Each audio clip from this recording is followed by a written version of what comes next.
Ex-wife thought she leveled up, but came crawling back. Hey, true story. My name's Mitch. What I went through was messy, humiliating at first, and honestly, one of the hardest things I've had to deal with. But now I can look back and laugh because of how it all turned out. Let me start from the very beginning because context matters. I met my ex at one of my father's annual golf outings.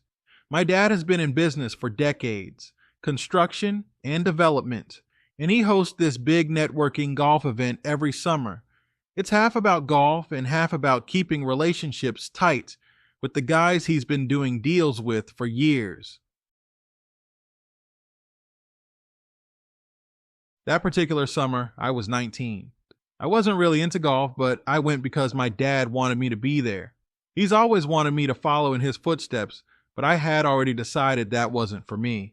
I wanted to work with my hands, be an electrician, build my own path. My dad didn't really love that, but he respected it. So, we're at this golf outing, and one of my dad's longtime associates shows up with his daughter. That's how I met her. She was my age, 19, and she looked like every suburban dad's dream of a trophy daughter. Perfect hair, nails always done, a little too polished for a teenager, if you know what I mean. She came right up to me, introduced herself, and within an hour she was acting like we'd known each other forever. I'll admit, I was kind of blown away. I wasn't used to that type of girl, confident, flirty, dressed like she was 25 instead of 19.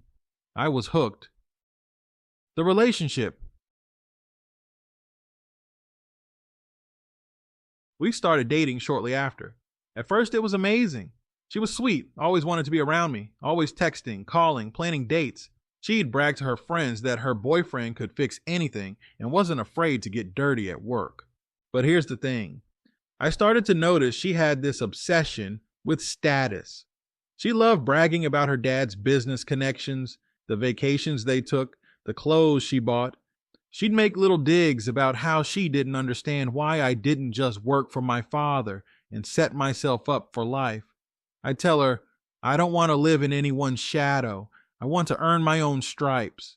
She'd roll her eyes like I was an idiot. Looking back, those were red flags. She wasn't interested in the type of man I wanted to become. She was interested in the image of being with someone she thought was already established. But at 19, I ignored it because I was young and in love. The phone situation. Fast forward about a year into our relationship, things had started to feel off. She was more distant, more secretive with her phone. She started picking fights over little things, then one night she demanded to go through my phone. Now, I had nothing to hide. I handed it over without hesitation. She went through every message, every photo, every contact, nothing. Then I said, okay, now let me see yours. She froze. Her whole demeanor changed. Suddenly it was about privacy and not trusting her. I knew something was up. That night when she fell asleep, I went through her phone. I know some people will judge, but trust me. Sometimes your gut doesn't lie. What I found shattered me. The older guy.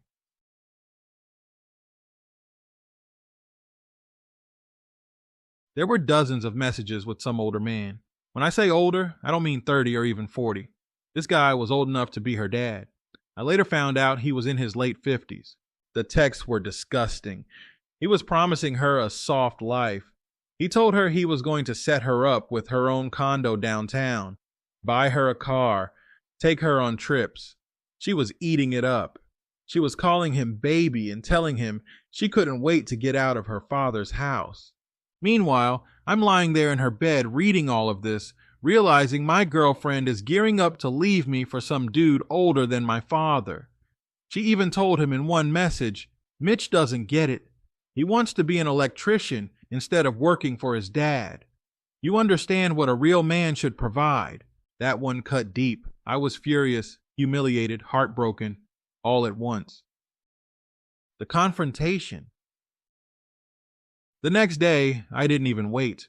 We were in my car, and I just said, so when were you going to tell me about your little plan with your sugar daddy? Her face drained of color. She tried to play dumb. Then she tried to flip it back on me, said I had no right to go through her phone, that I was insecure, that it was just talk. I wasn't having it.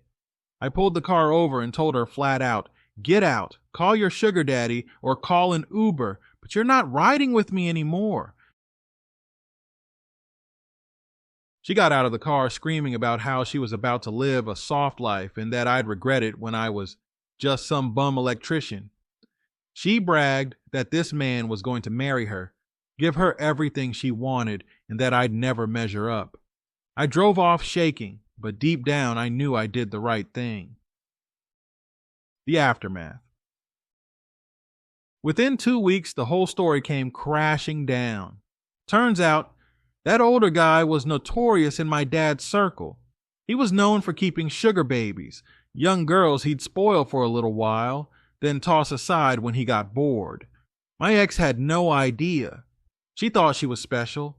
She thought she was different, but she wasn't. Word spread quickly because she was dumb enough to brag about her upgrade to her own father. The guy ended up using her, then ghosting her. To make it worse, the drama created tension in my dad's business relationships. Some of his associates didn't even want to come around because their daughters were embarrassed or uncomfortable about being associated with her. And me? I was devastated at first. I won't lie. I loved her. I thought she was the one. But after seeing how she got played and how quickly karma came for her, I started to feel relief. Her crawling back. Not even 2 weeks later, I get a text from her like nothing ever happened. She was saying she missed me, that she made a mistake, that I was the only one who cared about her. She even claimed that the older guy manipulated her, that he drugged her one night, and that she felt used and betrayed. She was telling me her dad was furious, that she was humiliated, that she couldn't believe how wrong she'd been. One of her messages literally said, "I thought you were boring and mean, but I realize now you were the only person who actually loved me." I didn't even respond. I blocked her. The letter. But here's the thing, she didn't stop there. Weeks later, she actually wrote me a letter. As for me, I went ahead and pursued my path as an electrician. I don't regret it one bit. I'm building my own career, not riding on my dad's coattails, and honestly, watching her fall flat on her face was the closure I needed. She thought she was leveling up. She thought she was too good for me. But all she really did was expose who she was, a spoiled girl chasing money instead of love, and in the end, it blew up in her face. So that's my story, true story. I know it's long, but I wanted to give the full picture. If your audience gets anything from this, I hope it's this. Sometimes the best thing that can happen to you is watching someone who betrayed you get exactly what they deserve. The silence after blocking her. When I blocked her after those desperate texts, it felt like cutting a cord. For the first time in months, I had peace. No constant drama, no second guessing, no wondering who she was talking to when she turned her phone face down. But peace doesn't last long when someone refuses to accept the consequences of their own actions. A week went by, then 2, then 3. I figured she finally gave up. Then, one afternoon, I came home from work and found an envelope in my mailbox. No return address, but I recognized her handwriting immediately. I stood there holding it for a while, debating whether to even open it. My gut told me it would be a mix of excuses and begging, but curiosity got me. I had to see just how far she'd go to try to spin the story. The letter. Here's the letter, word for word, exactly as she wrote it. Spelling mistakes, dramatics, and all. "Mitch, I know you probably don't want to hear from me, but I need to say this before I lose my mind. I can't believe I threw away what we had for someone who didn't care about me at all. I feel so stupid. I thought he was going to change my life. I thought he loved me, but he was just using me. I should have listened to you when you told me people like him don't care. I hate myself for calling you boring and mean. You were the only person who actually cared about me without asking for anything in return. I thought I wanted excitement, but all I got was pain. He promised me everything, and then he treated me like I was disposable. I can't even explain the things he made me do, and I don't feel safe telling anyone else. I feel like he drugged me one night, but I can't prove it. All I know is I never felt in control. My dad is furious with me. He won't even look me in the eye. He said I embarrassed him in front of everyone. I can't live with this shame. I miss you, Mitch. I miss the way you held me, the way you made me laugh, the way you believed in yourself even when I doubted you. You were right to want to build something on your own. I see now that that's real strength. Please, please give me another chance. I know I don't deserve it, but I can't stop thinking about you. My reaction. Reading that letter was like watching a movie of everything I already knew would happen. She didn't love that man. She loved the fantasy. And when reality hit her, she wanted to come back to the safety net she thought I'd always be. But I wasn't her safety net anymore. Here's the thing. I believed every word about her dad being furious. That part rang true. The guy she got involved with wasn't just some random old man. He was known in those circles, and when word got out that she was wrapped up with him, it embarrassed her father badly. Businessmen don't want their families tied up in scandals.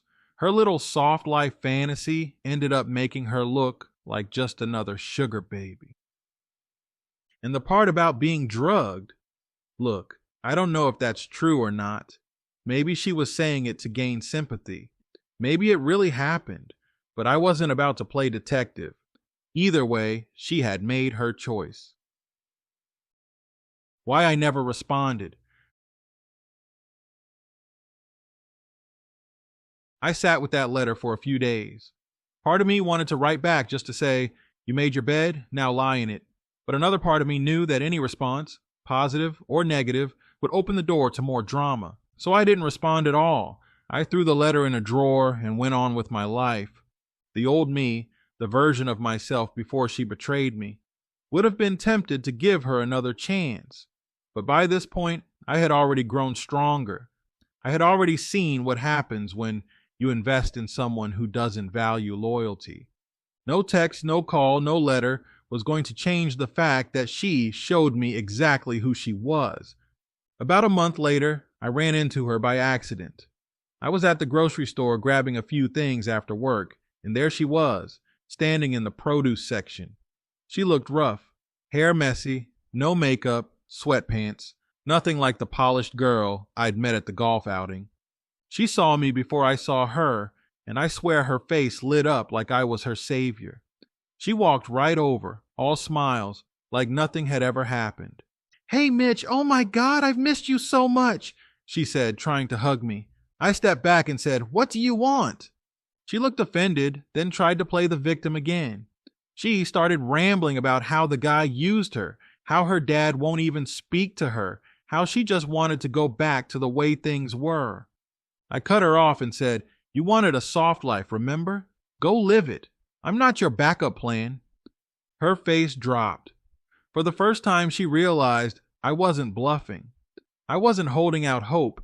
I was done. I walked away, left my cart, and drove home. That was the last time I ever saw her in person. What I learned from all this is simple. Some people only see relationships as stepping stones. They don't care about who you are. They care about what you can provide. My ex didn't love me. She loved the idea of what someone else could hand her. The irony is, she called me boring because I wanted to be an electrician instead of sitting in an office with my dad. But here I am now, years later, with a solid career, good money, and independence. Meanwhile, she's burned bridges, ruined her reputation, and probably still chasing the next fantasy. The letter she wrote me is proof of one thing. When people throw away something real for something fake, they almost always regret it. But regret doesn't mean you should let them back in. I've doubled down on my career. I'm not rich like my dad or his friends, but I'm proud of every paycheck I earn. I've got my own place, my own truck, and I don't owe anybody anything. I haven't dated seriously since her, but not because I'm bitter. It's because I know my worth now. I'd rather be single than with someone who's just waiting for a better option. And as for her, well, the letter is the last piece of her I'll ever keep. Not because I miss her, but because it reminds me how far I've come. After everything I went through, I realized something important. If you don't take all that pain and channel it into building yourself up, then you just stay stuck. You end up bitter, replaying the past instead of creating your future. I refuse to let that be me. So part 3 is going to be about the life I'm building now, the plan I've created, and the philosophy that guides me every single day. I want to lay it out because maybe some guy out there is listening, sitting in the exact same pain I was in, and he needs to know there's a way forward. Step 1. Physical foundation. The first thing I did after cutting her off was hit the gym. I had always been in decent shape from working with my hands, but I wasn't disciplined about it. I'd go for a few weeks, then stop. I'd eat whatever I wanted, but heartbreak has a funny way of giving you energy. I was so angry, so restless, that I poured it all into lifting weights, running, and cleaning up my diet. I made a rule for myself: no days off without reason. If I wasn't working overtime, if I wasn't sick, I was in the gym, period. I tracked every set, every rep, every pound I lifted. I tracked every mile I ran. Within 6 months, I wasn't just stronger. I looked like a different man. My posture improved. My confidence skyrocketed. Even strangers started treating me differently. I realized something. If you control your body, you control your life. Step 2. Career execution. The next piece of my plan was career. Like I told you before, I chose not to work for my dad. A lot of people thought I was stupid for that. Why not take the easy road? Why not ride the wave? But I wanted to build something of my own, so I doubled down on being an electrician. I treated every day like an apprenticeship in life, not just work. I showed up early, stayed late, asked questions, took notes. I learned not just how to do the job, but how to think like a business owner. While other guys were just clocking in and clocking out, I was planning. I wrote down everything: what materials cost, how long jobs took, how clients reacted. I started thinking like someone who'd one day run his own company. And here's my plan.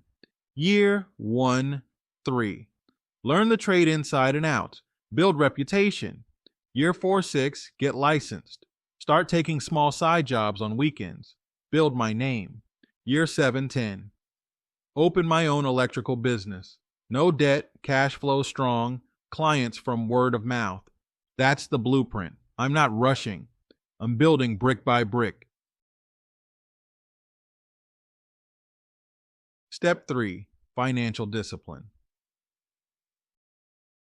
The next step was money. One of the biggest insults my ex ever threw at me was that I'd be a bum electrician. That stuck with me, not because I believed it, but because it showed how people equate status with money. So I made a decision. Money would never control me, but I would master it. Here's what I do. 50-30-20. Rule. 50% of income goes to needs, rent, bills, gas. 30% to wants, food out, fun, small splurges. 20% to savings, investing, emergency fund. I built this first. 6 months of expenses in the bank. I don't care if the world collapses tomorrow. I know I'm good. Investments. I'm not gambling. I stick with index funds, retirement accounts, and reinvesting into my own tools. My tools are my business. No debt rule. If I can't buy it twice, I don't buy it once. It's simple. It's boring, but it's discipline. And discipline beats everything. Step 4. Mental toughness. The gym built my body. Work built my career. Money built my security. But I realized none of it matters if you're mentally weak. I used to waste hours scrolling on my phone, watching garbage, comparing myself to others. That had to stop. So I started studying philosophy. Stoicism mainly. Guys like Marcus Aurelius, Seneca, Epictetus, their words hit me like a hammer. Things like, you have power over your mind, not outside events. Realize this, and you will find strength. Marcus Aurelius. We suffer more in imagination than in reality. Seneca. I realized all that pain from my ex was just energy wasted on something I couldn't control. What I could control was me, my habits, my discipline, my reactions. So I built routines. Morning, wake up, journal. Write 3 things I'm grateful for, lift. Day, work hard, no complaints, focus. Night, read, stretch. Write down lessons from the day, sleep early. Boring, maybe. Effective? Absolutely. Step 5. Social circle. Here's another thing I changed. Who I let around me. When I was with my ex, a lot of my time was spent around her friends, her crowd, her lifestyle. Fake people, obsessed with Instagram, clout, money. After the breakup, I cut all that out. I built a small circle of men who work hard, don't gossip, and don't waste time. Guys who call you out when you're slipping. We lift together, we work side jobs together, we hold each other accountable.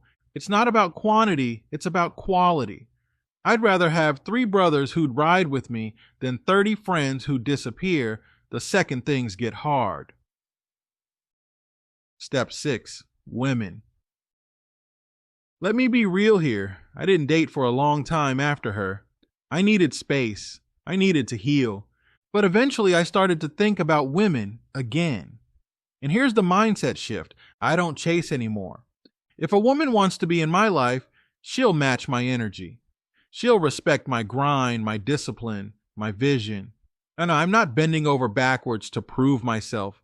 I'm not saying I'll never get married, but if I do, it'll be because she brings peace, not chaos. Because she supports my mission, not distracts from it. And if I never find that, I'll still be fine, because my life is already full. Step 7. Legacy. At the end of the day, my plan isn't just about me. It's about legacy. I want to be remembered as the man who built himself from nothing, who didn't ride his dad's coattails, who stood on his own. I want my future kids, if I have them, to look at me and know what discipline looks like, to know that their dad didn't fold when life punched him. And if I don't have kids, my work will still speak for me. The houses I wired, the business I built, the men I helped along the way, that's legacy. If I could put all of this into one philosophy, it would be this. Control what you can, let go of what you can't. Build yourself daily, never stop. Every time I want to slack off, I remind myself of the night I caught her texts. I remember how small and powerless I felt. And then I remember that now, I'm not powerless. I'm in control. That's the fuel. That's my blueprint. That's how I'm living now. It's not glamorous. It's not flashy, but it's real and it works. If one guy out there hears this and decides to hit the gym instead of texting his ex, or save his money instead of blowing it to impress someone who doesn't care, then it's worth it. Because at the end of the day, the best revenge isn't her crawling back. The best revenge is becoming so focused, so disciplined, and so fulfilled that you don't even care if she does. That's where I'm at now. But before I go, I'd like to share something with your listeners.